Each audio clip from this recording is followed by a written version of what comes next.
Online classes or virtual classes are not a replacement for physical classes. Yet, during these times, it is definitely an alternative. Though there are many shortcomings while using an online class, distance being one of them, we can always make use of these shortcomings in order to make classes interactive. So let us learn how to make online classes more interactive for students. Did you ever imagine that just by showing pictures, we can enable students to attain concepts? For example, in this slide, we can see two pictures, and by asking questions about similarities or dissimilarities, we can make students understand the concept. We can arrive at the desired learning outcome.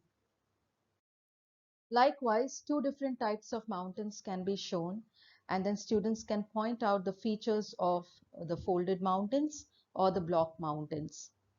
And then similarly, the difference between a parallelogram and a trapezium can be talked about. Broadcasting is not a feature as such, but then the audio interface can be used as a broadcasting feature. One of the students can become a radio jockey, and the teacher can invite another student to become a famous personality like Pythagoras himself, and then get him talking about the theorem. Likewise, a history teacher can invite Napoleon and get him talking about the French Revolution. So chat shows can be conducted online. The chat feature can be used constructively. Teachers can conduct spelling tests over it, or multiple choice questions, or even opinion polls, etc. Text option is not available on whiteboard while using a mobile phone. So in that case, you can always use the Notes app that is available on your mobile.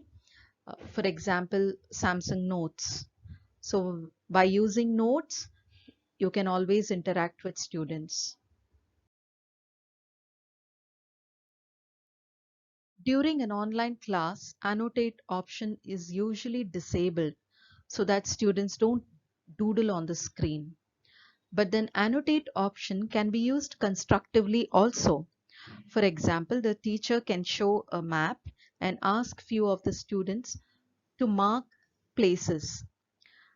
In case the teacher is not interested in allowing students to annotate, the same picture, the map can be taken as a screenshot by students.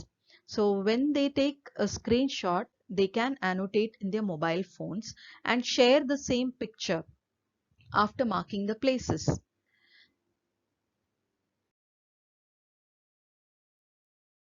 Here is an example of making use of annotate feature.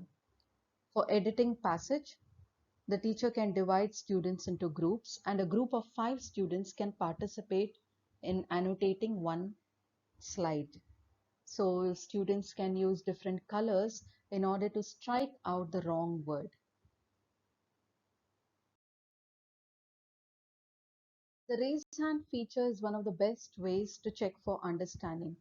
A teacher, after completing a lesson, can always ask students to raise hands in order to check whether they have understood or if they have any doubts. Teachers who are strong in vernacular language can always make use of Google Assistant if you're using Android. If you're using an iPhone, you can take the help of Siri or Cortana if you're using Microsoft. Google Assistant is available in many of the Indian languages. It will help you navigate through internet very easily. Similarly, you can also check your pronunciation before you take a class.